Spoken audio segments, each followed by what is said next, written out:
Meu marido me abandonou por mensagem de texto. Estou indo embora para Roma com minha estagiária de 21 anos. Na manhã daquela terça-feira acordei com a luz suave entrando pelas cortinas de linho do meu quarto. Era um daqueles dias em que o ar parecia mais leve, como se o universo estivesse me preparando para algo. Preparei meu café como de costume, café coado na hora, pão de fermentação natural, um pouco de geleia de amora. Eu gostava desses rituais, desse silêncio da manhã que me dava tempo de respirar antes do mundo começar a exigir demais de mim. Mas naquela manhã, meu silêncio foi interrompido por uma notificação no celular. Peguei o aparelho e li a mensagem de André. Bianca, não faz sentido continuar fingindo. Estou indo para Madrid com a Fernanda. Quero o divórcio. Tirei o dinheiro da conta. Me desculpa por não ter dito antes. Adeus. Li mais de uma vez, não porque duvidei do que estava escrito, mas porque queria absorver cada palavra, cada escolha dele. Fernanda. Ele nem tentou esconder o nome. 21 anos, estudante de design, cabelo sempre alisado, e um olhar que já me incomodava desde o primeiro jantar em que ele a apresentou como estagiária da agência.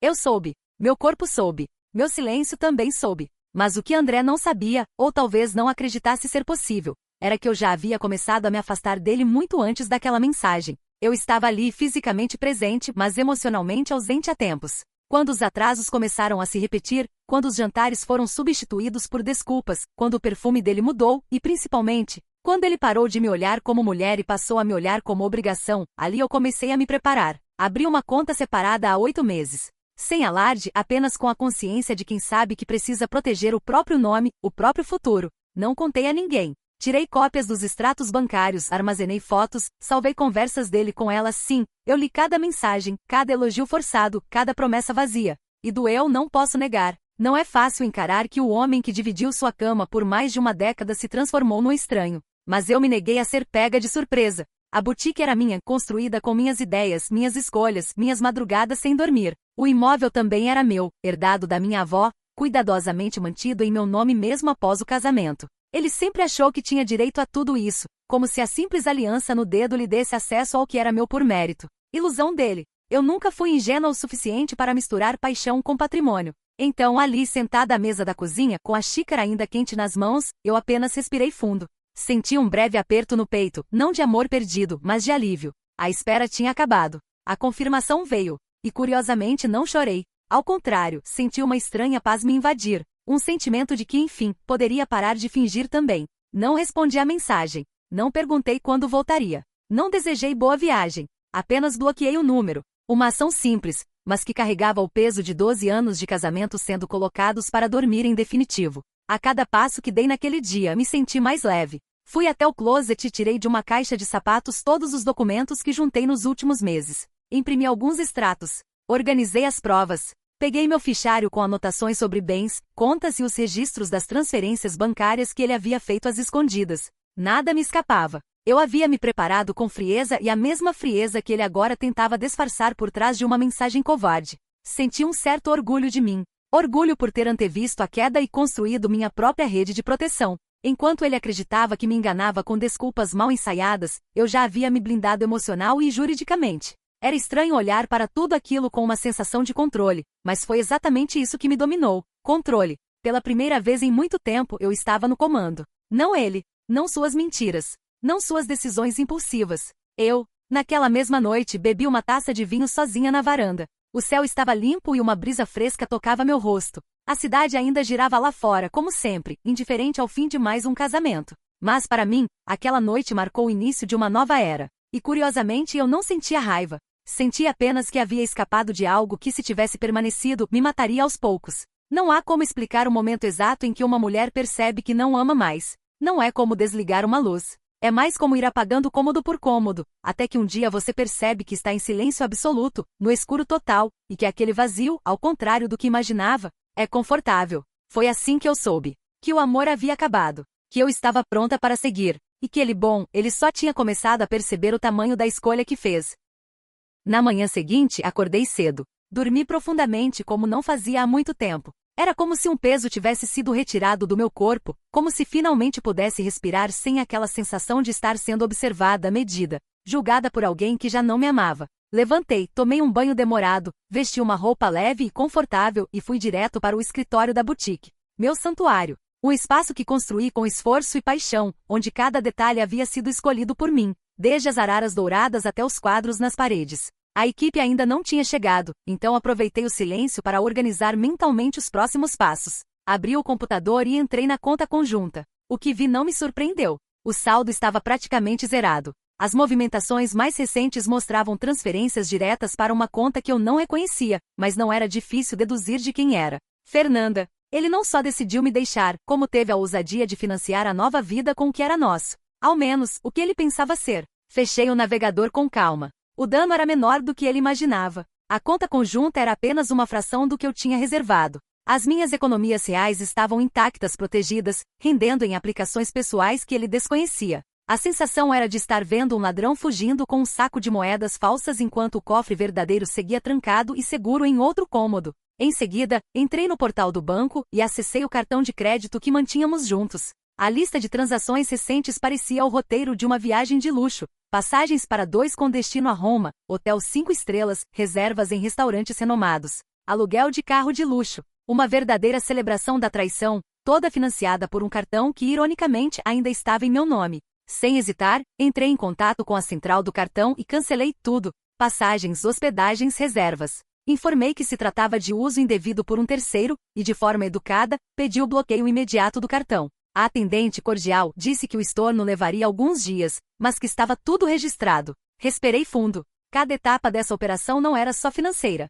era emocional. Eu não estava apenas cancelando uma viagem, eu estava anulando o delírio de alguém que pensou que poderia me trair impunemente. Logo depois, peguei o celular e desquei o número da minha advogada, Patrícia. Uma mulher firme e experiente, e que já conhecia algumas das minhas suspeitas desde o ano anterior, quando comecei a me preparar para o pior. Expliquei a situação com calma. Ela não demonstrou surpresa. Pelo contrário, apenas me orientou com precisão. Faríamos a petição de divórcio imediato, com pedido de bloqueio de bens que ainda estivessem no nome dele, e ingresso na justiça para a devolução dos valores retirados indevidamente da conta conjunta. Ela também sugeriu que usássemos as provas das infidelidades, as mensagens, os áudios, os prints, como reforço ao pedido de indenização por dano moral. Enquanto ela falava, eu tomava notas, sublinhava pontos importantes. Era como estar em uma reunião de negócios. E de certa forma, era mesmo. Era o fim de um contrato de vida que agora precisava ser encerrado com frieza e método. Não havia mais espaço para mágoas. Só estratégia. Mais tarde, voltei para casa e abri a caixa de sapatos onde guardava as provas. Havia ali uma seleção criteriosa de conversas entre ele e Fernanda. As declarações de amor, os planos para morar juntos, até comentários debochados sobre mim, como se eu fosse uma figura do passado, uma peça de museu. Guardei tudo em um pendrive e entreguei pessoalmente a Patrícia no fim da tarde. No caminho de volta, reflete sobre tudo. Não era fácil admitir que eu sabia o que estava por vir e mesmo assim permaneci por um tempo. Mas há algo em nós, mulheres, que hesita em sair correndo no primeiro sinal de abandono. Tentamos consertar, dar tempo, acreditar que é só uma fase. Fui educada para acreditar na reconstrução, no recomeço. Mas chegou um ponto em que percebi que continuar tentando era apenas uma forma mais lenta de me destruir. André nunca percebeu o quanto me perdeu antes mesmo de ir embora. Ele achava que a traição seria o golpe final. Mas o golpe final não foi dele. Foi meu. Foi silencioso, cirúrgico, planejado. Eu não explodi. Eu não implorei. Eu não entrei em desespero.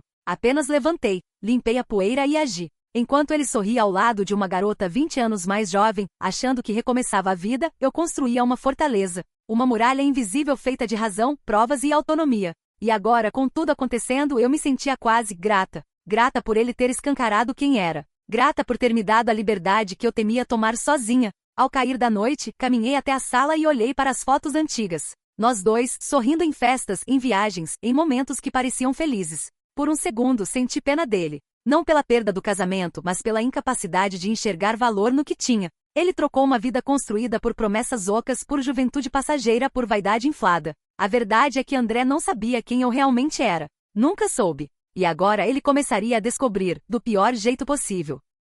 Dizem que o mundo dá voltas. Mas ele não apenas gira, ele observa, registra e devolve tudo. Eu sabia que mais cedo ou mais tarde, André perceberia que não estava partindo como um conquistador triunfante, mas sim como um homem que havia acabado de dar o maior tiro no próprio pé. E esse momento chegou mais rápido do que eu esperava. Eu estava em uma reunião com a equipe da boutique quando recebi a ligação de Patrícia. Sua voz era calma, mas carregava uma pontinha de humor irônico que não costumava deixar escapar. Parece que seu ex-marido teve um contratempo no aeroporto. Ela disse, e eu quase consegui visualizar o sorriso contido do outro lado da linha. Fechei os olhos e respirei fundo. Eu já imaginava o que havia acontecido. Com os cartões bloqueados e as reservas canceladas, André e sua namoradinha de 20 e poucos anos devem ter sido surpreendidos em pleno saguão de embarque, carregando malas cheias de expectativa e arrogância. Uma parte de mim queria estar lá, apenas para ver a expressão no rosto dele, mas outra parte maior e mais sóbria, apenas sentia a confirmação de que eu tinha feito tudo certo. Nos dias que se seguiram, ele tentou entrar em contato comigo. Ligava insistentemente de números desconhecidos, mandava e-mails com títulos que alternavam entre "precisamos conversar" e "me perdoa", todos arquivados, todos ignorados. Não havia mais o que conversar, não havia mais espaço para ele na minha vida. Quando as tentativas de contato falharam, ele procurou nossa advogada. Patrícia me contou que ele chegou ao escritório com um discurso ensaiado, tentando parecer ofendido, injustiçado, como se fosse a vítima de uma conspiração. Tentou alegar que eu o havia enganado, que escondi bens, que agi pelas costas. E foi então que ela lhe mostrou os documentos, as provas, as cópias das transferências indevidas, as mensagens trocadas com Fernanda, a forma como ele planejou tudo com antecedência, acreditando que eu ficaria paralisada. Patrícia me relatou a mudança de expressão dele, o momento exato em que a arrogância deu lugar à dúvida, depois ao medo. Ele perguntou se podia reverter, se havia como chegar a um acordo, como se ainda pudesse negociar com a mulher que ele traiu, enganou e tentou passar para trás. Mas não havia acordo. O processo já estava em curso, e cada passo dele agora era supervisionado por pessoas que não se comoviam com lágrimas ou promessas vazias. Eu já tinha passado dessa fase. Já tinha chorado, já tinha sofrido. Mas isso foi antes. Muito antes. Enquanto isso, Fernanda desapareceu da equação. Claro que desapareceu. André, sem acesso aos recursos que acreditava ter, se tornou apenas mais um homem de meia idade tentando reconstruir a vida em ruínas. Ela não estava ali pelo amor, estava pela ilusão. E quando a ilusão desmoronou, ela fez o que toda oportunista faz, pulou fora antes que fosse arrastada junto. Confesso que por alguns instantes, senti uma estranha satisfação ao saber que ele estava sozinho, não por maldade, mas por justiça. Porque durante anos fui eu quem segurou as pontas, quem o apoiou em cada mudança de carreira, cada frustração, cada erro que ele cometeu. Fui eu quem acreditou nos projetos dele, mesmo quando ninguém mais acreditava. E no fim fui deixada de lado como se tudo isso não tivesse valor. Como se o novo bastasse para substituir o que foi construído com tanto esforço. Lembro-me de um dia, anos atrás, quando estávamos viajando juntos e ele teve uma crise de ansiedade por conta de um projeto que não deu certo. Eu passei a madrugada ao lado dele, repetindo que tudo se resolveria, que ele era talentoso, que o fracasso fazia parte do caminho. E agora, olhando para tudo, percebo como aquele apoio foi dado a alguém que jamais faria o mesmo por mim. A vida, no entanto, cuida de equilibrar as coisas. E ver André encarando as consequências de suas decisões me fez entender que eu estava, sim, no caminho certo. Não precisei gritar, não precisei expor nada nas redes sociais, nem confrontá-lo publicamente. Eu apenas deixei que ele colhesse o que plantou. Enquanto isso, minha vida seguia. A boutique estava indo bem, inclusive melhor do que nos meses anteriores. Comecei a planejar uma expansão para uma nova unidade em outro bairro e tive a ideia de lançar uma linha de roupas inspirada em mulheres que recomeçaram. O projeto se chamaria Renascença, e sem que ninguém soubesse, ele nascia da minha própria história. Eu também estava me reerguendo por dentro. A solidão que no início poderia parecer assustadora, agora era minha aliada.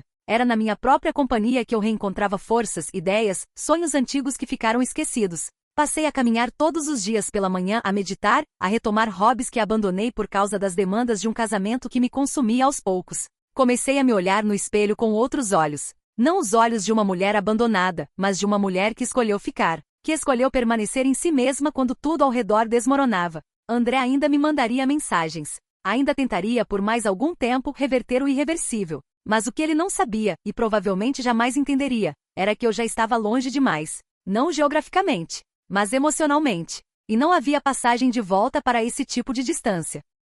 Eu sempre imaginei que caso um dia André me traísse, ele desapareceria para sempre. Sumiria em algum canto do mundo com sua nova musa e jamais teria coragem de olhar para trás. Mas, como muitas outras suposições que fiz ao longo dos anos, essa também estava errada. Não demorou muito para ele aparecer. Sim, aparecer. Em carne, osso e vergonha. Era uma terça-feira comum. A loja estava cheia, como costumava ficar nas manhãs de promoção. Eu estava no fundo, revisando o estoque da nova coleção, quando uma das funcionárias veio até mim com uma expressão estranha. "Bianca, tem um homem aqui fora, disse que quer falar com você. Acho que é o seu ex-marido." Fechei os olhos por um segundo. Sabia que isso poderia acontecer, mas mesmo assim meu coração bateu mais forte. Não de nervosismo, mas de expectativa. Era como assistir ao ato final de uma peça que você conhece de cor, mas quer ver com seus próprios olhos. Fui até a frente da loja. E lá estava ele. André estava visivelmente abatido. Vestia uma camisa amarrotada, olheiras profundas e o mesmo olhar perdido que tantas vezes tive que resgatar no passado. Mas agora não era mais meu papel estender a mão. Não era mais meu dever reconstruí-lo. Ele sorriu, um sorriso tímido, quase infantil. Eu permaneci firme. Bianca, eu precisava te ver, disse ele, a voz baixa, arrastada. Não respondi. Apenas o encarei, deixando que o silêncio fizesse o trabalho que tantas palavras não fariam. Eu cometi um erro. Um erro terrível. Fui um idiota. A Fernanda foi um delírio. Um impulso. Eu não sabia o que estava fazendo. Mas agora eu vejo, eu percebo tudo. Sinto sua falta. Da sua força, do seu olhar, da sua calma. Você era meu alicerce. A velha Bianca, aquela que existia antes da queda, teria chorado. Teria sentido o peito apertar com a dor de ouvir tudo isso. Mas a Bianca que estava diante dele agora era outra. Uma mulher inteira. Que tinha se reconstruído sozinha, sem aplausos, sem plateia. E que não precisava de desculpas mal ensaiadas para seguir em frente. O André falei, com a calma de quem não devia mais nada. Você não sente falta de mim. Sente falta da segurança. Do conforto. Da mulher que resolvia os problemas enquanto você se escondia atrás de decisões impulsivas. Mas essa mulher não está mais aqui. Ela cresceu. Ela aprendeu. Ele abaixou a cabeça. Pela primeira vez, não teve resposta. E isso dizia muito. Porque em todos os anos que estivemos juntos, ele sempre soube o que dizer. Manipulava com palavras doces, com pedidos de desculpa que pareciam sinceros, com aquele charme cínico que tantas vezes me confundiu. Mas agora ele não era mais esse homem. Era só um reflexo do que tentou ser. E eu não precisava mais tentar compreendê-lo. Você me traiu, André, continuei. E isso não foi o pior. O pior foi pensar que eu não perceberia. Que eu era ingênua, que seria pega de surpresa. Mas eu vi tudo. Cada indiferença, cada mentira, cada ausência mascarada de compromisso. E mesmo vendo, continuei por um tempo. Porque ainda acreditava em nós. Mas chega um ponto em que a gente se dá conta de que amar não é se humilhar. Ele tentou argumentar, mas levantei a mão, pedindo silêncio. Não quero ouvir mais nada. Você escolheu. E agora precisa viver com as consequências da sua escolha. Eu já vivi com as minhas. E hoje posso dizer com certeza, escolhi a mim mesma. E foi a melhor decisão da minha vida. Ele me olhou por alguns segundos como se esperasse uma reviravolta, uma mudança repentina de ideia. Mas nada veio. Apenas o som da loja ao fundo, das clientes conversando, da vida seguindo. Virou-se e foi embora. Sem drama. Sem mais palavras. Voltei para o estoque e me encostei na parede por alguns instantes. Não chorei. Não tremi. Apenas respirei fundo, porque algo havia se encerrado ali, algo que talvez eu ainda não tivesse enterrado por completo. Mas agora estava, definitivamente. Nos dias seguintes, ele ainda mandou mensagens, tentativas vagas de aproximação, perguntas soltas como se pudesse reiniciar a conversa de onde parou. Mas eu não respondi nenhuma, não por orgulho, mas por respeito. A mim mesma, à minha história, ao caminho que levei tanto tempo para construir. Porque o amor próprio, uma vez encontrado, não aceita retrocessos. O que antes me causava dor, agora me dava força. O que antes era uma ferida aberta, agora era cicatriz, firme, visível, mas encerrada. E cada passo que eu dava depois disso era um passo na direção da liberdade. A liberdade de ser quem eu sou, sem depender da validação de ninguém. A liberdade de estar sozinha, e ainda assim completa.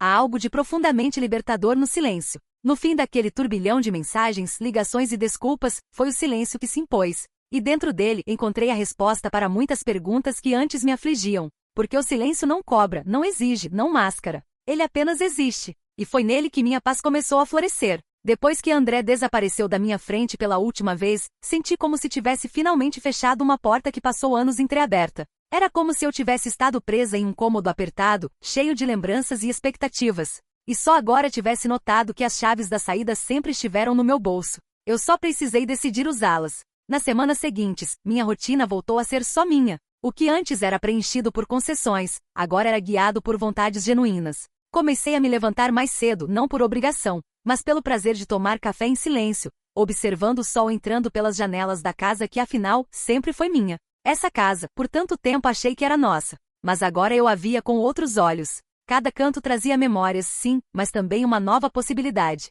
Decorei o quarto com cores mais leves. Troquei os móveis da sala. Doei o que não me servia mais, inclusive simbolicamente. Porque às vezes limpar o espaço físico também limpa a alma. A boutique florescia como nunca. A nova coleção Renascença foi um sucesso imediato. Clientes comentavam sobre a força das peças, sobre o quanto as roupas pareciam transmitir uma mensagem de recomeço, de poder feminino, de elegância sem submissão. E eu sorria por dentro. Porque elas estavam certas.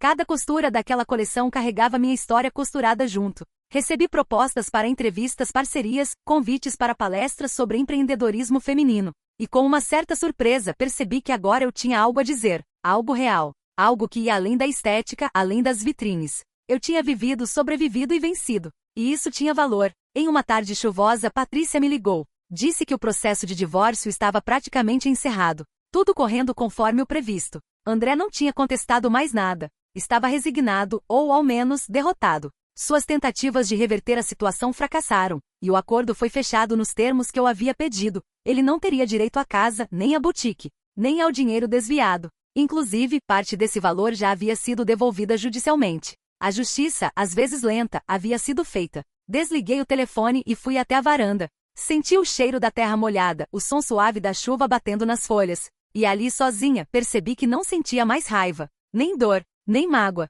O que havia restado era só um tipo de gratidão calma, por tudo que vivi, inclusive o que doeu, porque foram essas dores que me despertaram, e foi nesse despertar que eu me encontrei. Não me tornei uma mulher mais amarga. Pelo contrário, me tornei mais doce comigo mesma. Aprendi a me tratar com o mesmo carinho que um dia oferecia a quem não soube valorizar. E esse carinho, hoje, é meu alicerce, minha proteção. Comecei a planejar uma viagem, sozinha, não para fugir de nada, mas para celebrar. Queria ir para o sul da Itália, conhecer as vilas litorâneas, caminhar pelas ruas estreitas, beber vinho olhando o mar. E mais do que tudo, queria me ver em outro lugar, me ver em movimento, me ver livre. Porque a liberdade tem nome. E para mim, ela se chama escolha. Escolher a mim mesma. Escolher a minha paz. Escolher não aceitar menos do que mereço. E acima de tudo, escolher não carregar mais o peso de quem nunca caminhou ao meu lado de verdade.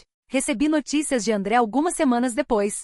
Nada diretas, apenas comentários soltos de conhecidos. Diziam que ele estava morando de favor com um amigo, tentando recomeçar algum projeto mal definido. Fernanda tinha desaparecido da vida dele assim que o glamour se desfez. E ele, agora, tentava juntar os pedaços da própria ruína. Não sorri, não me vangloriei. Apenas aceitei. Cada um colhe aquilo que planta. E eu havia escolhido plantar amor próprio, determinação e verdade. Era só questão de tempo até os frutos aparecerem. Hoje, escrevo isso sentada no terraço da minha casa, o sol se pondo no horizonte. Tenho um chá quente ao lado, um caderno com ideias para a próxima coleção, e o coração leve. Não estou esperando por ninguém. Não estou à procura de nada. Apenas vivendo. E isso, para mim, é o auge da liberdade. Porque no fim, não fui eu quem perdeu. Fui eu quem se encontrou. E essa é a história de como fui deixada e me tornei completa.